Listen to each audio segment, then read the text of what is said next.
আজিৰ এই ভিডিঅ'টিত প্ৰধান আন্তঃৰাষ্ট্ৰীয় সংগঠন আৰু ইয়াৰ মুখ্য কাৰ্যালয়ৰ ৰিলেটেড কেইটামান ইম্পৰ্টেণ্ট কুৱেশ্যন আমি আলোচনা কৰিম। গতিকে ভিডিঅ'টো তোমালোকে মনোযোগেৰে শেষলৈকে চাবা। ফাৰ্ষ্ট কুৱেশ্যনটো আছিল গেটৰ মুখ্য কাৰ্যালয়টো ক'ত অৱস্থিত? অপশ্যন আছিলে নিউয়ৰ্ক, লণ্ডন, পেৰিছ আৰু জেনেভা। আমাক সুধিছে গেটৰ মুখ্য কাৰ্যালয়টো ক'ত অৱস্থিত। প্ৰথমতে আমি জানিব লাগিব GATTৰ ফুল ফৰ্মটো কি হয়। ইয়াৰ ফুল ফৰ্মটো হৈছে জেনেৰেল এগ্ৰিমেণ্ট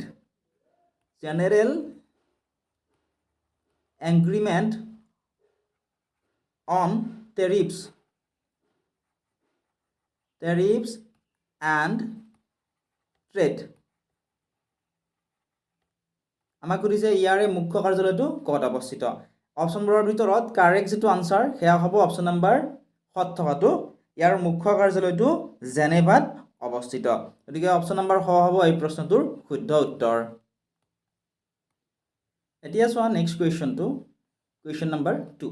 কুৱেশ্যনটো আছিল যে G8 দেশসমূহ কিমান চনত প্ৰতিষ্ঠা কৰা হৈছিলে। অপশ্যন এত আছিলে 1970, অপশ্যন কত আছিলে 1970, অপশ্যন ঘত আছিলে 1990, নেক্সট অপশ্যনটো আছিলে 1985, নেক্সট অপশ্যনটো আছিলে 1975।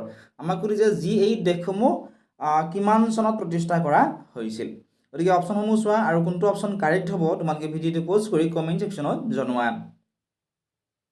G8 দেশসমূহ প্ৰতিষ্ঠা কৰা হৈছিলে 1975 চনত। ঠিক আছে, অপশ্যন নম্বৰ গটো হ'ব কাৰেক্ট আনচাৰ। এতিয়া চোৱা G8 দেশসমূহ প্ৰথমে অৰ্থাৎ 1975ত 1975 চনত অৰ্থাৎ প্ৰথমে কি হিচাপে প্ৰতিষ্ঠা হৈছিল?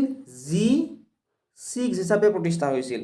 ঠিক আছে, G6ত আছিলে ফ্ৰান্স আছিলে, পশ্চিম জাৰ্মানী আছিলে, ইটালী, জাপান, UK আৰু আমেৰিকা যুক্তৰাষ্ট্ৰ আছিল।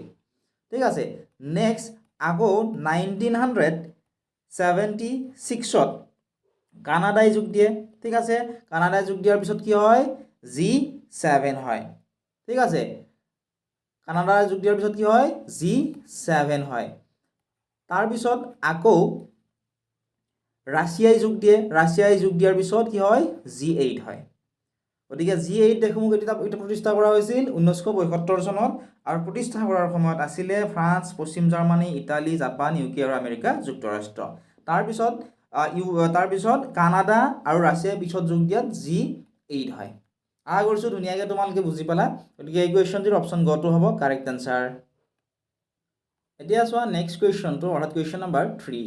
কুৱেশ্যনটো আছিল যে UNCTADৰ মুখ্য কাৰ্যালয় ক'ত অৱস্থিত সুধিছে। অপশ্যন আছিলে ৰোম, জেনেভা, ৱাশ্বিংটন আৰু ভিয়েনা। UNCTADৰ আমাক কি সুধিছে? মুখ্য কাৰ্যালয়টো ক'ত অৱস্থিত সুধিছে। প্ৰথমতে আমি জানিব লাগিব UNCTAD মানে কি, তেতিয়াহে আমি ইয়াৰ মুখ্য কাৰ্যালয় ক'ত ভালদৰে বুজি পাম। UNCTADৰ যিটো ফুল ফৰ্ম সেয়া হৈছে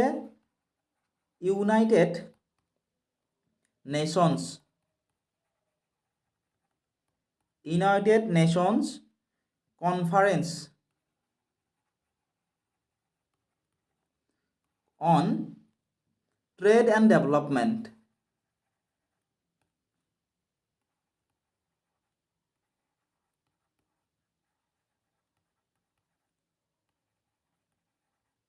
ঠিক আছে, এয়া হৈছে UNCTADৰ full form, United Nations Conference on Trade and Development. ইয়াৰে মুখ্য কাৰ্যালয়টো ক'ত সুধিছে আমাক। ইয়াৰে যিটো মুখ্য কাৰ্যালয় সেয়া হৈছে জেনেভাত অৱস্থিত। অপশ্যন নম্বৰ কটো হ'ব এই কুৱেশ্যনটিৰ কাৰেক্ট আনচাৰ। ঠিক আছে, আৰু UNCTADৰ মুখ্য লক্ষ্য হৈছে উন্নয়নশীল যিবোৰ দেশ আছে সেই দেশসমূহৰ ব্যৱসায়, বিনিয়োগ আৰু উন্নয়নৰ সুযোগসমূহ বৃদ্ধি কৰা আৰু তেওঁলোকক বিশ্ব অৰ্থনীতিৰ সৈতে একত্ৰিত হোৱাত সহায় কৰা ইয়াৰ মূল লক্ষ্য। গতিকে অপশ্যন নম্বৰ কটো হ'ব এই প্ৰশ্নটোৰ শুদ্ধ উত্তৰ। এতিয়া নেক্সট কুৱেশ্যনটো চোৱা। কুৱেশ্যনটো আছিল আন্তঃৰাষ্ট্ৰীয় মুদ্ৰা নিধি অৰ্থাৎ IMFৰ মুখ্য কাৰ্যালয়টো ক'ত অৱস্থিত সুধিছে। অপশ্যন আছিলে জেনেভা, ৱাশ্বিংটন DC, পেৰিছ আৰু লণ্ডন দিয়া আছিল। আমাক সুধিছে IMFৰ যিটো মুখ্য কাৰ্যালয় সেইটো ক'ত অৱস্থিত। IMFৰ যিটো মুখ্য কাৰ্যালয় সেয়া হৈছে ৱাশ্বিংটন DCত অৱস্থিত। ঠিক আছে, আৰু এই যিখন চহৰ এই চহৰখন বিশ্ব বেংকৰো মুখ্য কাৰ্যালয়। গতিকে IMFৰ মুখ্য কাৰ্যালয় ক'ত সুধিলে? ৱাশ্বিংটন DC হ'ব এই কুৱেশ্যনটিৰ কাৰেক্ট আনচাৰ।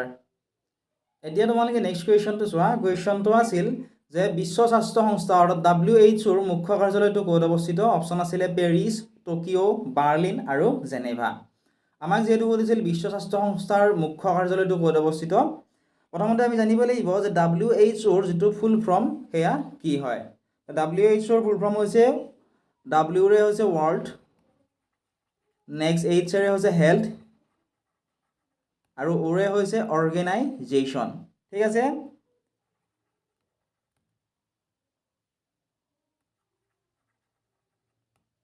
গতিকে WHO ৰ ফুল ফৰ্মটো মনত ৰাখিবা ওয়াৰ্ল্ড হেল্থ অৰ্গেনাইজেশ্যন ইয়াৰে মুখ্য কাৰ্যালয়টো ক'ত অৱস্থিত হৈছে কাৰেক্ট আনসাৰটো হৈছে অপশ্যন নম্বৰ 7 থকাটো জেনেভা ঠিক আছে এই সংস্থাটোৰ মুখ্য কাৰ্যালয় সুইজাৰলেণ্ডৰ জেনেভা চহৰত অৱস্থিত কেতিয়া প্ৰতিষ্ঠা কৰা হৈছিল কেতিয়াবা সুধিব পাৰে প্ৰতিষ্ঠা কৰা হৈছিল 1948 ৰ এপ্ৰিল মাহৰ 7 তাৰিখে আশা কৰিছো ধুনীয়াকৈ তোমালোকে বুজি পালা এতিয়া চোৱা নেক্সট কুৱেশ্যনটো আছিল ৰেড ক্ৰছৰ মুখ্য কাৰ্যালয়টো ক'ত অৱস্থিত অপশ্যন আছিলে ভিয়েনা হেগ ওছলো আৰু জেনেভা আমাক কৈছিল ৰেড ক্ৰছৰ মুখ্য কাৰ্যালয়টো ক'ত অৱস্থিত তে ভিডিঅ'টো পজ কৰা আৰু যদিহে আনসাৰটো জানা আমাক কমেন্ট সেকশনত কমেন্ট কৰি জনোৱা ইকুৱেশ্যনটিৰ কাৰেক্ট যেটো আনসাৰ ঠিক আছে হেয়া হ'ব অপশ্যন নম্বৰ 7 থকাটো জেনেভাত অৱস্থিত ঠিক আছে আৰু এটো প্ৰতিষ্ঠা কোনে কৰিছিলে হেনৰি ডুনান্টে এটো প্ৰতিষ্ঠা কৰিছিলে 1863 গতিকে অপশ্যন নম্বৰ 7 হ'ব এই কুৱেশ্যনটিৰ কাৰেক্ট আনসাৰ এতিয়া চোৱা তোমালোকে নেক্সট কুৱেশ্যনটো আছিল যে বিশ্ব বেংকৰ মুখ্য কাৰ্যালয়টো ক'ত অৱস্থিত অপশ্যন আছিল ৱাশ্বিংটন ডিসি নিউয়ৰ্ক লণ্ডন আৰু পেৰিছ তো বিশ্ব বেংকৰ মুখ্য কাৰ্যালয় ক'ত অৱস্থিত সুধিছে তো বিশ্ব বেংকৰ যেটো মুখ্য কাৰ্যালয় হেডকোৱাৰ্টাৰ হেয়া অৱস্থিত অপশ্যন সমূহৰ ভিতৰত কাৰেক্ট আনসাৰ হ'ব অপশ্যন নম্বৰ গটো ৱাশ্বিংটন ডিসিত অৱস্থিত ঠিক আছে অপশ্যন নম্বৰ গটো হ'ব কাৰেক্ট আনসাৰ বিশ্ব বেংক ৱাশ্বিংটন ডিসিত অৱস্থিত যেটো মুখ্য কাৰ্যালয় আছে হেতু ঠিক আছে অপশ্যন গটো হ'ব কাৰেক্ট আনসাৰ এতিয়া নেক্সট কুৱেশ্যনটো চোৱা কুৱেশ্যনটো আছিল যে বিশ্ব বাণিজ্য সংস্থা অৰ্থাৎ WTO ৰ মুখ্য কাৰ্যালয়টো ক'ত অৱস্থিত সুধিছে অপশ্যন আছিলে ডুবাই জেনেভা সিংগাপুৰ আৰু নিউয়ৰ্ক আমাক কৈছে বিশ্ব বাণিজ্য সংস্থা অৰ্থাৎ WTO ৰ মুখ্য কাৰ্যালয়টো ক'ত অৱস্থিত এতিয়া অপশ্যনবোৰ চোৱা আৰু তোমালোকে কমেন্ট সেকশনত ভিডিঅ'টো পোষ্ট কৰি শুদ্ধ যেটো অপশ্যন এটো কমেন্ট কৰা ইকুৱেশ্যনটিৰ কাৰেক্ট যেটো আনসাৰ হেয়া হ'ব অপশ্যন নম্বৰ কত থকাটো বিশ্ব বাণিজ্য সংস্থা অৰ্থাৎ WTO ৰ মুখ্য কাৰ্যালয়টো জেনেভাত অৱস্থিত আৰু এটো কেতিয়া স্থাপিত হৈছিল যদি খুৰে তেতিয়া হলে হ'ব 1995 ৰ জানুৱাৰী মাহৰ 1 তাৰিখে এটো স্থাপিত হৈছিল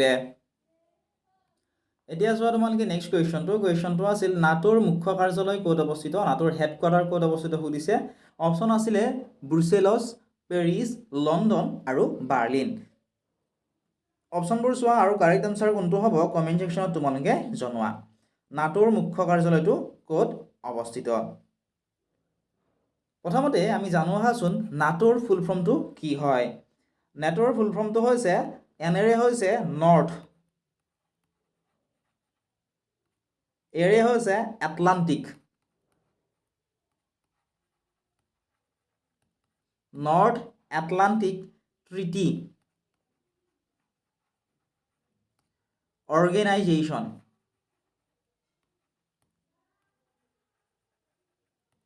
এটো হৈছে নেটোৰ full form North Atlantic Treaty Organization ইয়াৰে আমাক সুধিছে যে মুখ্য কাৰ্যালয় অৰ্থাৎ হেডকোৱাৰ্টাৰটো ক'ত অৱস্থিত কাৰেক্ট আনসাৰটি হৈছে ইয়াৰে মুখ্য কাৰ্যালয়টো বেলজিয়ামৰ ৰাজধানী ব্ৰুছেলছত অৱস্থিত গতিকে অপশ্যন নম্বৰ গটো হ'ব এই প্ৰশ্নটোৰ শুদ্ধ উত্তৰ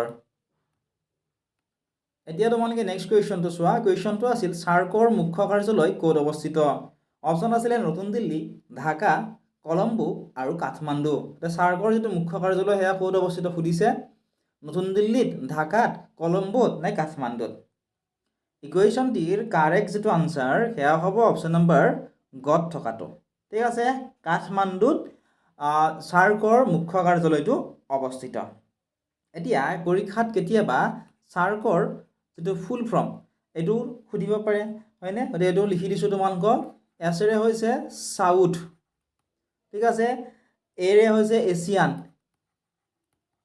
সাউথ এছিয়ান নেক্সট দুটা এ আছিলে নহয় আনটো এৰে হৈছে এছ'চিয়েশ্যন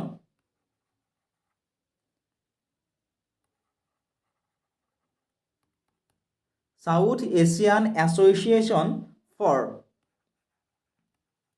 ৰিজনেল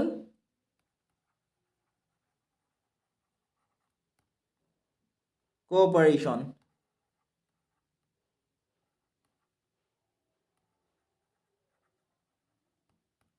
ঠিক আছে সাৰ্কৰ মুখ্য কাৰ্যালয় ক'ত অৱস্থিত সাৰ্কৰ মুখ্য কাৰ্যালয় নেপালৰ ৰাজধানী কাঠমাণ্ডুত অৱস্থিত আৰু সাৰ্কৰ ফুল ফৰ্মটো হৈছে south Asian association for regional cooperation গতিকে অপশ্যন নম্বৰ গটো এই কুৱেশ্যনটিৰ কাৰেক্ট আনসাৰ হ'ব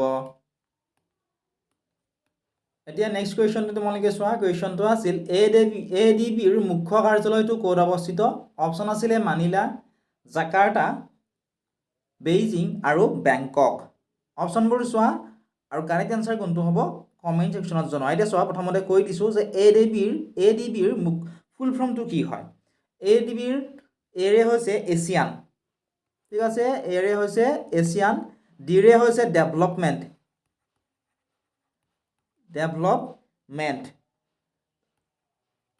আৰু বিৰে হৈছে বেংক অৰ্থাৎ এডিবিৰ ফুল ফৰ্মটো হৈছে এছিয়ান ডেভেলপমেণ্ট বেংক আমাক সুধিছে ইয়াৰ মুখ্য কাৰ্যালয়টো ক'ত অৱস্থিত ইয়াৰে মুখ্য কাৰ্যালয়টো অৱস্থিত ফিলিপাইনৰ ৰাজধানী মানিলাত ঠিক আছে অপশ্যন নম্বৰ খটো হ'ব এই প্ৰশ্নটোৰ শুদ্ধ উত্তৰ যদিহে তোমালোকে ভিডিঅ'সমূহ চাই ভাল পাইছা ভিডিঅ'টো তোমালোকে লাইক কৰি দিবা ঠিক আছে আৰু ইয়াৰে PDF সমূহৰ লগতে সম্পূৰ্ণ ভিডিঅ'টো তোমালোকে আমাৰ এপত পাবা যদিহে এপটো ডাউনলোড কৰা নাই এতিয়া ডেছক্ৰিপশ্যনত দিয়া লিংকত ক্লিক কৰি এপটো ডাউনলোড কৰি লোৱা তাত তোমালোকে প্ৰিভিয়াছ ইয়েৰৰ যিবোৰ কুৱেশ্যন পেপাৰ আছে কুৱেশ্যন পেপাৰবোৰ একেবাৰে ফ্ৰীত পাবা আৰু যদিহে অনলাইন ক্লাছ কৰিব বিচৰা তাত তোমালোকে 25,000 প্লাছ MCQ 1,000 প্লাছ তোমালোকে PDF daily important notes maths reasoning general science general knowledge যিমানবিলাক আছে তোমালোকৰ ইংলিছৰ বাহিৰে গোটেইখিনি তাত কভাৰ কৰি দিয়া হ'ব অনলি 299 ৰুপিছত 1 ইয়াৰ ভেলিডিটিৰ সৈতে গতিকে এতিয়া ডেছক্ৰিপশ্যনত দিয়া লিংকত ক্লিক কৰা আৰু আমাৰ এপটো ডাউনলোড কৰি লোৱা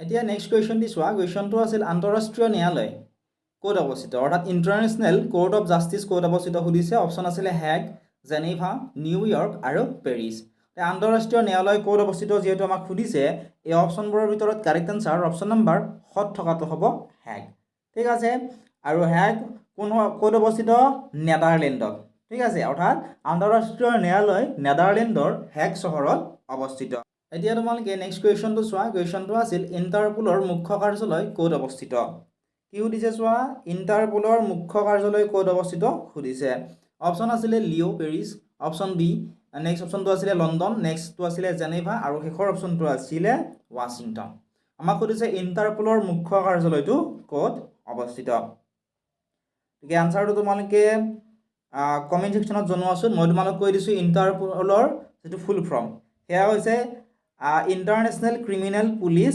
অৰ্গেনাইজেশ্যন আৰু ইয়াৰ মুখ্য কাৰ্যালয় ক'ত অৱস্থিত তোমালোকে আমাক কমেণ্ট সেকশ্যনত জনাবলৈ নাপাহৰিবা আৰু সম্পূৰ্ণ ভিডিঅ'টো যদিহে লাগে আমাৰ এপটো তোমালোকে ডাউনলোড কৰি ল'বা